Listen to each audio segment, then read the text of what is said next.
the narrative I've got about Pakistan until this point is that up till the time of the Kargil war, they were heavily kind of wink supported by America over all those years in order to build a strong opponent against the rising power of India. So what could we have done to take on America back in the 1970s? Yeah, I mean, okay, so there's a lot to unpack in that, right? So, and we might actually be able to come back to Bangladesh as well, because that's an example of where India did do something despite American opposition. So, again, you're absolutely correct. In the early years after the independence of India and Pakistan, Pakistan ended up becoming very close to the United States at a strategic level, at a military level, and received significant amounts of economic aid as well. India was formally non-aligned, but was quite close to the Soviet Union. Nehruvian policies had a little bit of a socialist tinge to them, which made them quite unpopular in the West and quite popular in the Soviet Union. And what that led to, of course, was a rapid rise in Pakistan's economic outcomes. If you look at the first 10, 15, 20 years after independence, you actually see the Pakistani economy outperforms the Indian economy by leaps and bounds. Pakistan started to consider itself to be a technologically advanced military, a capitalist society, an economic powerhouse. They were really enjoying American patronage. The context of American support to Pakistan is very much driven by the Cold War. They saw India as a pseudo-socialist Soviet Union leaning power and felt the need to balance off by having a major ally in the subcontinent that they could call their own. And the fact is, Ranveer, that American foreign policy throughout the Cold War expressed realpolitik. What realpolitik means is that you put ideology aside, you put values aside, you put democracy aside, you put human rights and civilian rule aside. You sort of stop caring about everything that America represents from an ideological or values perspective and focus only on outcomes. So the Soviets have invaded Afghanistan in 1979. The Americans want to figure out a way to respond. The only nation that's available and willing is Pakistan. And so it is a very tactical thing that we need Pakistan to be an ally because we want to be able to interfere with the Soviet occupation of Afghanistan.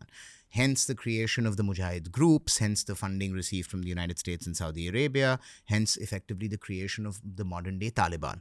The Taliban is effectively the name given to the organization that was formed by the Afghan freedom fighters who, with American and Pakistani support, ended up fighting off the Soviet Union between 79 and 89. And so, you're right, there is a history of American patronage to Pakistan. There's also equally an uncomfortable history of diplomatic awkwardness between India and the United States for exactly that reason. A lot has changed since the end of the American intervention in Afghanistan most recently, because sort of round two of Pakistan becoming a mission-critical partner for the Americans started after 9/11, when the Americans had to kind of go back into Afghanistan, and this time themselves. And Pakistan ended up becoming a key ally in America being able to prosecute their war in Afghanistan. The most fascinating aspect of that period in history when the Americans were in Afghanistan, so think from 2001 till they left a few years ago, was the double game that the Pakistanis were able to play. They were effectively able to, on the one hand, say we're mission critical to your operations in Afghanistan, and at the same time were able to funnel a part of the funding that they were receiving to support American troops in Afghanistan to organizations like the Haqqani Network and certain parts of the Taliban that enjoyed safe haven in Pakistan. So fascinatingly, the US-Pakistani relationship itself has become quite complicated for that reason, because American policymakers ended up realizing that, yes, we need the Pakistani establishment in order to be able to support the troops in Afghanistan, but at the same time, it's clear that our main enemy in Afghanistan, the power that has prevented Afghanistan from actually being reconstructed and transforming itself into a secular society, effectively the power responsible for the failure of the American mission in Afghanistan is also Pakistan. Even more ironically, Ranveer, since the departure of the Americans, Pakistan has suffered dramatically the consequences of their own actions in Afghanistan. So, what you see in general is the tactical use of religious fervor, whether by the Americans when they wanted to have mujahids fighting the Soviets, or whether by the Pakistanis when they wanted to, cause problems for the Americans in Afghanistan. If you end up supporting extremist ideologies, those ideologies often can come back to cause you serious problems. And that's exactly what the Pakistanis are now experiencing, where in their border regions with Afghanistan, they're rapidly starting to see the establishment of a Pakistani Taliban. So I don't know if you've tracked this, Ranveer, but a lot of the Khyber Pakhtunkhwa region now is not only no longer controlled by the Pakistani state, but is effectively policed and governed by the Tehreek-e-Taliban Pakistan, which is the Pakistani sister organization of the Afghan Taliban. Who wants what? Who are looking to establish a Sharia-based Islamic society in the whole of Pakistan. And so you have now the dangers and the risks of a Islamist revolution occurring across Pakistani society. For the last 15 years or so, the Pakistan army has managed to suppress such issues by making them border skirmishes. There's something happening at the Afghan border. It's not reaching Lahore. It's not reaching Karachi. It's not coming to Rawalpindi. It's not going to Islamabad. That's changing dramatically. And the real shift that you see in Pakistani politics is actually with the rise of Imran Khan, who in many ways represented a legitimate political wing of this kind of Islamist ideology. You can see that Imran Khan has very close relationships with some of the senior leaders of the Pakistani Taliban. He himself is a Pathan. He comes from that Khyber Pakhtunkhwa region. And Pathans ultimately from an ethnic perspective are Afghan. And so in many ways you're seeing this ouster of Imran Khan, his jailing, the re-arrival of Nawaz Sharif, and the establishment of this kind of mainstream establishment political party and government in Pakistan is certain powers that be, perhaps even the United States, recognizing that this is becoming an increasingly dangerous situation in Pakistan, and a truly Islamic ideology might take over the main reins of government itself, which is why they had to get rid of Imran Khan and make sure that a more traditional Pakistani elite took over government again. Does the Bangladesh situation mean anything to the Pakistani government?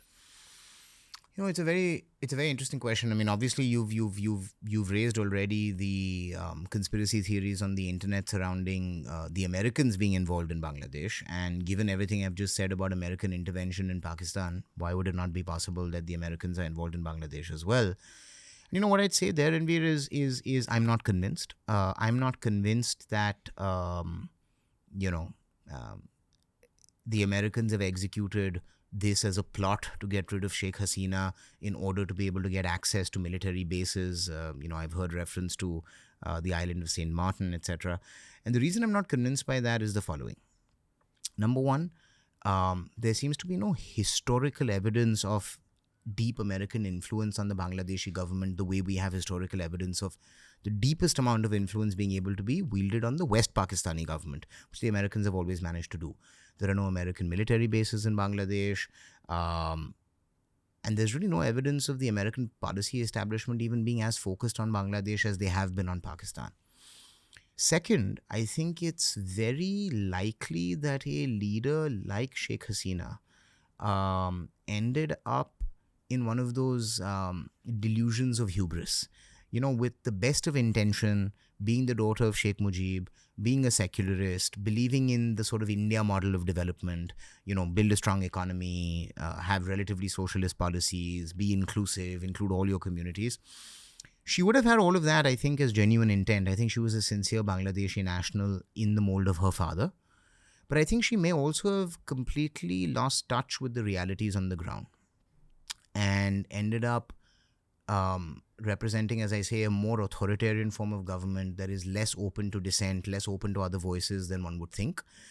And so the fact that she ended up unceremoniously being kind of booted out of the country with only 45 minutes to get onto a plane, I'm not surprised that a leader who has ruled a country sort of with an iron fist for 15 years would look for herself a conspiracy theory to justify how this has happened.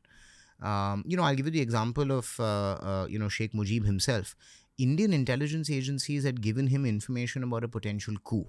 And he had shrugged it off, saying, my own people would never do that to me. And then he ended up being shot with his entire family by that same coup a few days later. I think similarly, Sheikh Hasina may have gotten into a mindset that made her feel that if there are mass protests against my rule, if people are really unable to accept my rule, it's likely that there are foreign powers behind it. And so, without knowing obviously what she knows, my sense would be that it's less likely that the Americans are single-handedly responsible for Sheikh Hasina's ouster. It's much more likely that America is merely one small factor among, many authentic local factors that led to this. If you enjoyed today's clip, make sure you check out these curated playlists that we've made especially for you related to the subject that was spoken about in this clip.